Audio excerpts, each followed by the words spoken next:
അസ്സലാമു അലൈക്കും വറഹ്മത്തുള്ളാഹി തആല വബറകാതുഹു. ഗോഡൗൺ ലക്ഷ്യമാക്കിക്കൊണ്ട് അതാ ജസീർ പുറപ്പെടുമ്പോൾ അവൻ്റെ ഫോൺ റിങ് ചെയ്യുന്നു. ഹലോ എന്ന് ചോദിച്ചപ്പോഴേക്കും നാളെ 10 മണിയാകുമ്പോഴേക്കും പോലീസ് സ്റ്റേഷനിൽ ഹാജരാവണം. എന്തിന്? ഞാൻ എന്തിന് ഹാജരാവണം? എന്ത് തെറ്റ് ചെയ്തിട്ട്? അവൻ്റെ തിരിച്ചുള്ള മറുപടി, എന്നാൽ പോലീസ് അതൊന്നും എനിക്കറിയേണ്ട ആവശ്യമില്ല, നാളെ 10 മണിയാകുമ്പോഴേക്കും ഹാജരാവണം, അല്ലെങ്കിൽ അറസ്റ്റ് ഉണ്ടായിരിക്കുന്നതാണ്. അത് പറഞ്ഞ് അത് കോൾ കട്ട് ചെയ്തു. ഛേ, ആരാണിത്? അവൻ പെട്ടെന്ന് ഗോഡൗണിലേക്ക് എത്തി. ആ വാതിൽ തള്ളി തുറന്നു. എന്നാൽ അതാ താൻ പൂട്ടിയിട്ട റൂം അതാ തുറന്നു കിടക്കുന്നു. ഛേ, എല്ലാം നശിച്ചു. ആരോ എടുത്തു കൊണ്ടുപോയി. വിടില്ല ഞാൻ. ഇത്രക്കും ഞാൻ ബുദ്ധിമുട്ടി കഷ്ടപ്പെട്ട് ഇവിടെ എത്തിച്ചത് ആരോ മോഷ്ടിച്ചു കൊണ്ടുപോയി. റിസ്വാന വക്കീലിനെ ഒരു പാഠം പഠിപ്പിക്കണമെന്ന് ഞാൻ വിചാരിച്ചിരുന്നു. എനിക്ക് വേണ്ടി എതിർകക്ഷി സ്ഥാനത്ത് എത്തിയിരിക്കുകയായിരുന്നു അവള്. ഏത് കൊലകമ്പത്തിയാണെങ്കിലും ജസീറിൻ്റെ മുമ്പിൽ താഴ്ന്നു കൊഴുന്നു നിൽക്കണം. ജസീറിൻ്റെ മേലെ ഒരു കൊലകമ്പത്തിയും വാണിട്ടില്ല ഇതുവരെ. എന്നിട്ടല്ലേ എന്ന് പറഞ്ഞു അവൻ ചവിട്ടി അരച്ചുകൊണ്ട് തിരിഞ്ഞു നടക്കുമ്പോൾ വക്കീൽ പറയുന്നു, എന്താണ് പ്രശ്നം? ഒന്നും പറയണ്ട, എല്ലാം പോയി കയ്യിൽ നിന്ന്. ഛേ, എത്ര കഷ്ടപ്പെട്ടായിരുന്നു. ആ സഫീർ അവനെങ്ങാനും ഇറങ്ങട്ടെ, ബാക്കി ഞാൻ കാണിച്ചു കൊടുക്കാം. ജാമ്യത്തിന് ഇറക്കാനും പലരും ഉണ്ടാകും, പക്ഷേ ജാമ്യം കൊടുക്കരുത്. അവന് നാളത്തെ കാര്യം ആലോചിച്ചിട്ട് ദേഷ്യവും സങ്കടവും വന്നു. അതെ, നാളെ 10 മണിയാകുമ്പോഴേക്ക് ഞാൻ ഹാജരാകും. എൻ്റെ പട്ടി ഹാജരാകും. വക്കീലേ, കേസുകളും കാര്യങ്ങളൊക്കെ എന്തത് കുഴഞ്ഞിട്ടുണ്ടെന്ന് തോന്നുന്നു. അത് നമ്മൾ വിചാരിച്ച രീതിയിലൊന്നും ആയിട്ടില്ല. അല്ല, നിങ്ങൾക്ക് ഇത്രയധികം ക്യാഷ് അറിഞ്ഞിട്ടും നിങ്ങളെന്താ ഇങ്ങനെ ചെയ്തത്? എങ്ങനെ ചെയ്യാൻ? ഞാനൊന്നും ചെയ്തിട്ടൊന്നുമില്ല വക്കീലേ. ഒരുപാട് ക്യാഷ് നിങ്ങൾക്ക് തന്നിട്ടോ. അതിനനുസരിച്ച് എൻ്റെ ഭാഗം വിജയിപ്പിച്ചില്ലെങ്കിലേ ഈ ഭൂലോകത്ത് പിന്നെ കാണൂല. ജസീറിൻ്റെ ആ വാക്കുകൾ കേട്ടപ്പോൾ ശരിക്കും അയാളും ഒന്ന് ഞെട്ടിപ്പോയി. എന്താ ഇങ്ങനെയൊക്കെ പറയുന്നത്? ഇങ്ങനെയൊക്കെ പറയുന്നത് ശരിയാണോ? അതെ വക്കീല, ഒന്നും ഞാൻ നോക്കില്ല കേട്ടോ. എൻ്റെ ഭാഗം വിജയിച്ചില്ലെങ്കിൽ പിന്നെ എന്നെ കൊണ്ട് പറയിപ്പിക്കണ്ട എന്ന് പറഞ്ഞുകൊണ്ട് അവനതാ ആ വാഹനത്തിൽ തന്നെ തിരിച്ച് പോകുന്നു, എങ്ങോട്ടുമില്ലാതെ. എന്നാൽ ഈ സമയം അതാ നമ്മുടെ സഫീർ ആ ജയിലിലെ അഴിക്കുള്ളിൽ അവൻ ഓരോന്ന് വിചാരിച്ചു. റബ്ബേ, ഇവിടുന്ന് എൻ്റെ കാര്യങ്ങൾ എനിക്ക് നിരപരാധിയായി എന്നെ എന്തിനാണ് റബ്ബേ എന്നെ ഇവിടെ?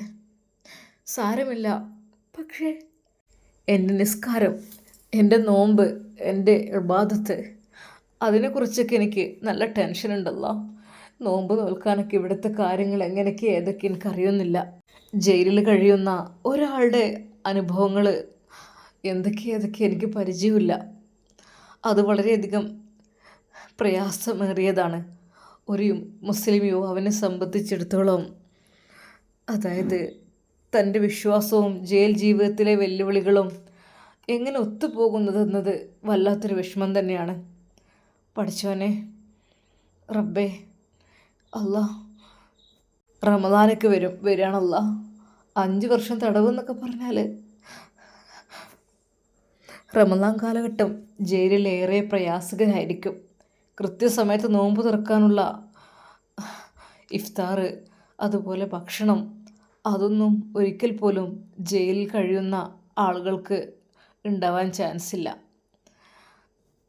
പിന്നെ അത്താഴത്തിന് കഴിക്കാനുള്ള പുലർച്ചെയുള്ള ഭക്ഷണം, അതൊക്കെ റബ്ബേ ഒരിക്കൽ പോലും എനിക്ക് കിട്ടില്ല. അത് ഞാൻ ചോദിച്ചിരുന്നു ആ ഇക്കാക്കിയോടൊക്കെ. അവർ പറഞ്ഞു, നമ്മൾ എല്ലാവരും കൂടി ഒന്ന് ചേർന്നിട്ട് ഒരുമിച്ച് നിസ്കരിക്കുക, നോമ്പ് പിടിക്കുക, അങ്ങനെയൊക്കെ തന്നെ. പക്ഷെ പലപ്പോഴും അത്താഴം ഒന്നും കിട്ടൂല. ഇനിയിപ്പോൾ ആ ഇഫ്താറിന് ആ സമയത്ത് തന്നെ നോമ്പ് തുറക്കാൻ നമ്മളവർ സമ്മതിക്കൊന്നുമില്ല. ആ നേരത്തെ നമുക്ക് എവിടുന്ന് ഭക്ഷണം കിട്ടണേ? അവർ നീട്ടിത്തരുന്ന ആ ഒരു ഭക്ഷണം കഴിക്കുന്നല്ലാതെ എവിടുന്ന് കിട്ടണേ?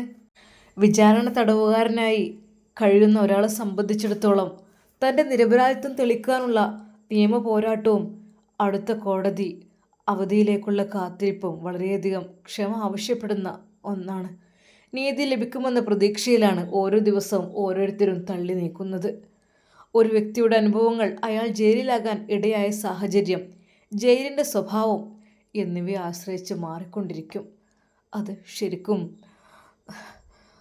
അവൻക്ക് വല്ലാത്തൊരു അനുഭവമായിരുന്നു അത്. ശരിക്കും വലിയ സൗകര്യത്തിൽ ജീവിച്ചിരുന്ന ഞാൻ പിന്നീട് ഞാൻ ഈജിപ്തിലേക്ക് പോയപ്പോഴും എൻ്റെ ഫ്രണ്ട്സുകൾ, എൻ്റെ കൂട്ടുകെട്ടുകൾ സഹോദരങ്ങളെപ്പോലെ അല്ല, സഹോദരങ്ങളെക്കാൾ ഒത്തിരിയേറെ സ്നേഹിച്ച തൻ്റെ ആളുകൾ, അവരെല്ലാം എനിക്ക് വല്ലാതെ അങ്ങ് നഷ്ടപ്പെട്ടു. അല്ലാ, സാരല്ല റഹ്മാനെ, എനിക്ക് നിസ്കരിക്കാനുള്ള ഒരിടം മാത്രം തന്നാൽ മതി. അത് നല്ല വൃത്തിയുള്ളൊരു സ്ഥലം. അള്ളാഹുവേ, അതെങ്കിലും എനിക്ക് നീ. അവൻ വിതുമ്പി. എന്നാൽ സഫീർ ഓരോന്ന് ആലോചിച്ചു. റബ്ബേ, എന്ത് തെറ്റ് ചെയ്തിട്ടാണ് ഞാനിവിടെ കിടക്കുന്നത് എനിക്കറിയുന്നില്ല. ഞാൻ എൻ്റെ ജീവിതത്തിൽ തെറ്റുകൾ ചെയ്തതായിട്ട് ഞാൻ ഓർക്കണില്ലല്ല.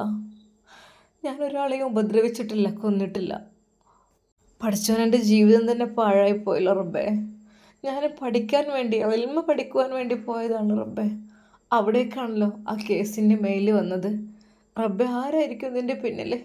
അത് എൻ്റെ ജ്യേഷ്ഠൻ തന്നെയായിരിക്കും. എന്തിനാ ജ്യേഷ്ഠ എന്നെ ഇങ്ങനെ കഷ്ടപ്പെടുത്തുന്നത്? അതെ, കുടുംബത്തിനെ കുറിച്ച് ഉത്കണ്ഠയുണ്ട്. അത് ഉമ്മാക്ക് എന്നെ ഇഷ്ടമില്ലെങ്കിലും എന്തൊക്കെ തന്നെ വല്യമ്മയുണ്ട്. വല്യമ്മക്ക് ഇതറിയുമ്പോൾ എത്രമാത്രം വിഷമം ഉണ്ടാവും. എൻ്റെ അഭാവത്തിൽ വല്യമ്മക്ക് നല്ല സങ്കടം വിഷമമുണ്ടാവും. ഈ ജയിലിനുള്ളിൽ ഓരോ നിമിഷവും പുറത്തുള്ള ജീവിതത്തെക്കുറിച്ചുള്ള ചിന്തകളാണ്. ഒന്നുമല്ല റബ്ബേ, ഞാൻ എല്ലാവരുടെയും മനസ്സിൽ ഞാൻ വലിയൊരു കുറ്റവാളി, എന്തോ വലിയ തെറ്റ് ചെയ്ത ആളായിരിക്കും. ഈ 4 ചുവരുകൾക്കിടയിലുള്ള ജീവിതം എന്നെ വല്ലാതെ തളർത്തുന്നല്ല. എന്താണ് ഞാൻ തെറ്റ് ചെയ്തത് എനിക്കറിയുന്നില്ല. ഇനി ശിക്ഷ കഴിഞ്ഞ് പുറത്തിറങ്ങിയാൽ തന്നെ ആളുകൾ എന്നെ എങ്ങനെ സ്വീകരിക്കുക? ഞാൻ വലിയൊരു പാപിയാണ്, അല്ലെങ്കിൽ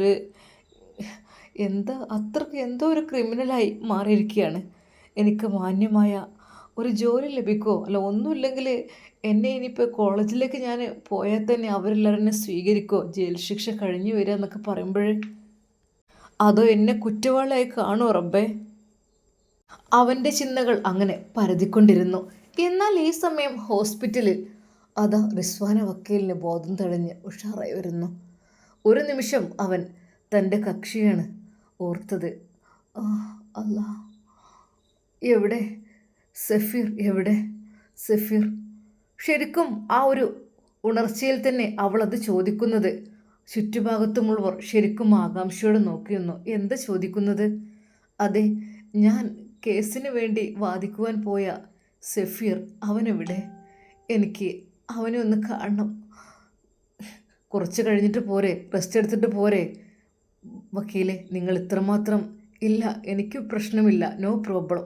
അവൾ എഴുന്നേറ്റ് നിന്നപ്പോൾ ഒന്ന് വീഴാൻ പോയി. ഒരു നിമിഷം, കണ്ടില്ലേ, ഇത്ര പെട്ടെന്ന് നിങ്ങളിങ്ങനെ ആക്റ്റീവായി പോവല്ലേ? ഇല്ല, ഞാനത് തരണം ചെയ്തോളാം.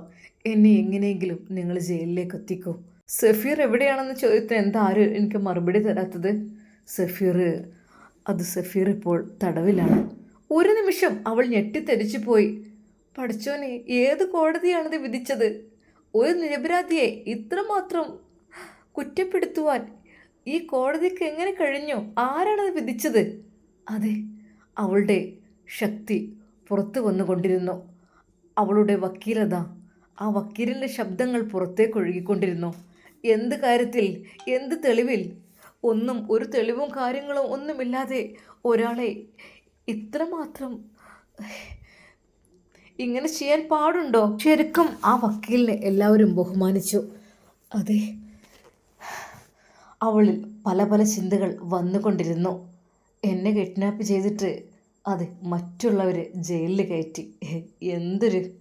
എന്താ ഇവിടെ ചോദിക്കാനും പറയാനും ആരുമില്ലെന്ന് വിചാരിച്ചോ?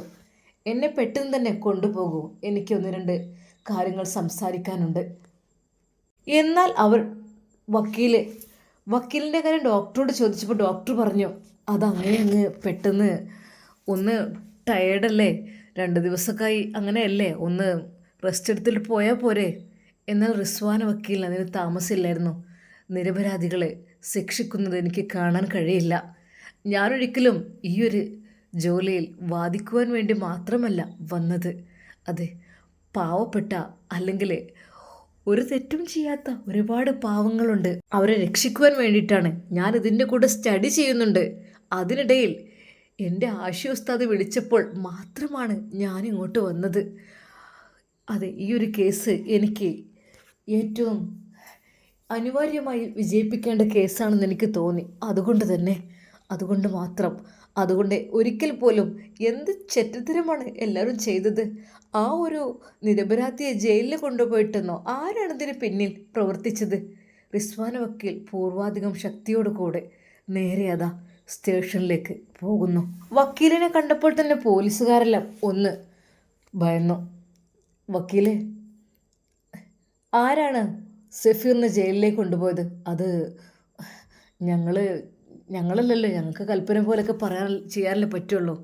ഓ, അപ്പോൾ ഇതിൻ്റെ പിന്നിൽ ഒരു കൂട്ടം ആളുകളുണ്ടല്ലോ അല്ലേ? നാണമില്ലല്ലോ നിങ്ങൾക്കൊന്നും? ഒരു നിരപരാധിയായ ആളുടെ കേസ് എന്താണെന്ന് തെളിവുണ്ടോയെന്നോ ഒന്നും ചോദിക്കാതെ ഒരു ഭാഗം കേട്ട് പെട്ടെന്ന് തന്നെ അതാ അവൾ കോടതിയിലേക്കും എത്തുന്നു. ബഹുമാനപ്പെട്ട കോടതി മുമ്പാകെ അവളുടെ ആ ഒരു കാര്യം വക്കീൽ അവതരിപ്പിക്കുന്നു. ബഹുമാനപ്പെട്ട കോടതി, എനിക്ക് കുറച്ച് കാര്യങ്ങൾ പറയാനുണ്ട്. നിരപരാധികളായ ആളുകളെ ശിക്ഷിക്കാൻ എന്തധികാരമാണ് കോടതിക്കുള്ളത്? എന്തധികാരത്തിലാണ് അത് നടന്നത്? അതൊരിക്കലും തെളിവോ മറ്റോ നിങ്ങൾ ചോദിക്കുകയോ അന്വേഷിക്കുകയോ ചെയ്യാതെ, അറ്റ്ലീസ്റ്റ് ജസ്റ്റ് അവൻക്ക് വേണ്ടി വാദിക്കുന്ന വക്കീൽ എവിടെയെന്ന് പോലും ചോദിക്കാതെ നിങ്ങൾ എന്ത് കരുതിയിട്ടാണ് ഒരു ഭാഗം അങ്ങോട്ട് ഓക്കെ ആയപ്പോഴേക്കും അങ്ങ് ജയിലിലേക്ക് കൊണ്ടുപോയത്? ബഹുമാനപ്പെട്ട കോടതി തികച്ചും അന്യായമായ രീതിയാണ് പിന്തുടർന്നത്. ഇതിനോടൊരിക്കലും എനിക്ക് യോജിപ്പില്ല.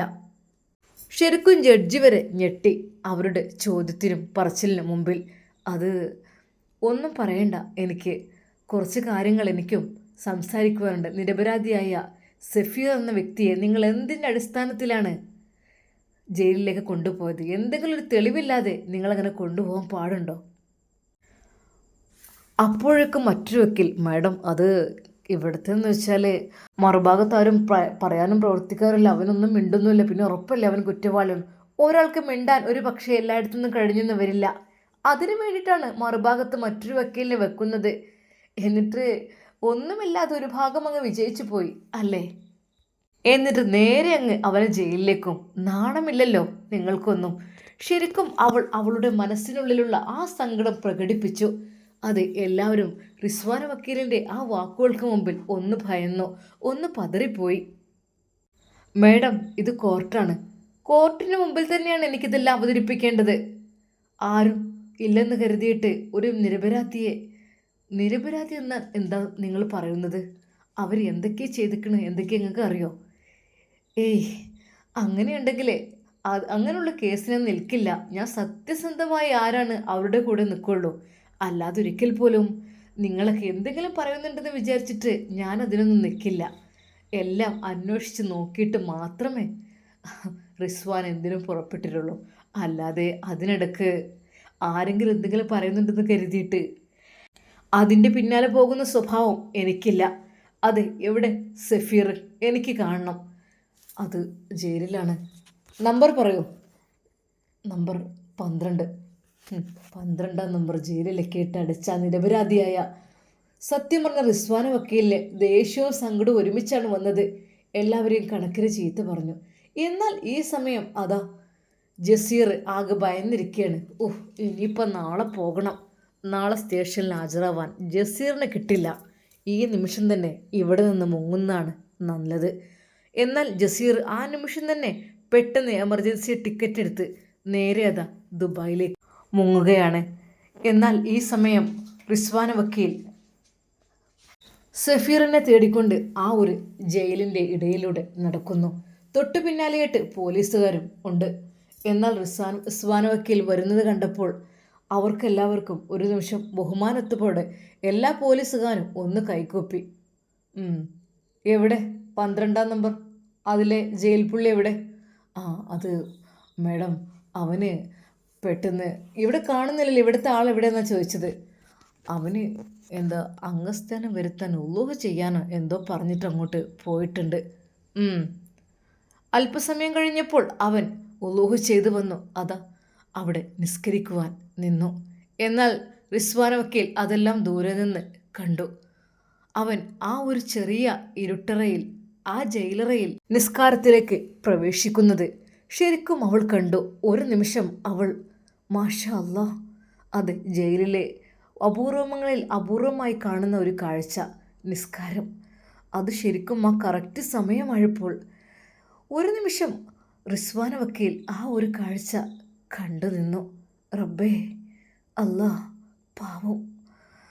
നിസ്കാരം കഴിയുന്നവരെ വക്കീൽ അവിടെ വെയിറ്റ് ചെയ്തു. പോലീസുകാർ പറഞ്ഞു, അവനെ വിളിക്കാം, അതിനെന്താ, വേണ്ട, നിസ്കാരം മുടക്കാൻ പാടില്ല, അവൻ നിസ്കരിക്കട്ടെ. നമ്മുടെ ജയിലിൽ കാണുന്ന വളരെയധികം മനോഹരമായ ഒരു കാഴ്ചയാണ് അത്. നിസ്കാരം കഴിയുമ്പോഴേക്കും ജസ്റ്റ് വക്കീൽ അവിടേക്ക് ഒന്ന് ചുറ്റി വന്നു. സഫീർ സലാം വീട്ടുന്നു നോക്കിക്കൊണ്ട് അവർ അവിടെ പിന്നിൽ നിന്നു. ഒരു നിമിഷം അവൻ സലാം വീട്ടി പടച്ച റബ്ബിനോട് കരഞ്ഞ് ദുആ ചെയ്യുന്ന ആ ഒരു ദയനീയ കാഴ്ചയും കണ്ടപ്പോൾ ഒരു നിമിഷം റിസ്വാന വക്കീലിൻ്റെ മനസ്സിൽ വല്ലാതെ ഒരു അലിവ് തോന്നി. സഫീർ, ഒരൊറ്റ വിളി. ഒരു നിമിഷം അവൻ തിരിഞ്ഞു നോക്കി. അവൻ്റെ വെള്ളാരം കണ്ണുകൾ അത് നേരെ റിസ്വാന വക്കീലിൻ്റെ കണ്ണുകളിലേക്ക് പതിയുന്നു. ഇൻഷാ അല്ലാ, നമുക്കിതിൻ്റെ ബാക്കി ഭാഗം നാളെ കാണാം. അതുവരേക്കും എല്ലാവർക്കും അസ്സലാമു അലൈക്കും വറഹ്മത്തുള്ളാഹി തആല വബറകാതുഹു.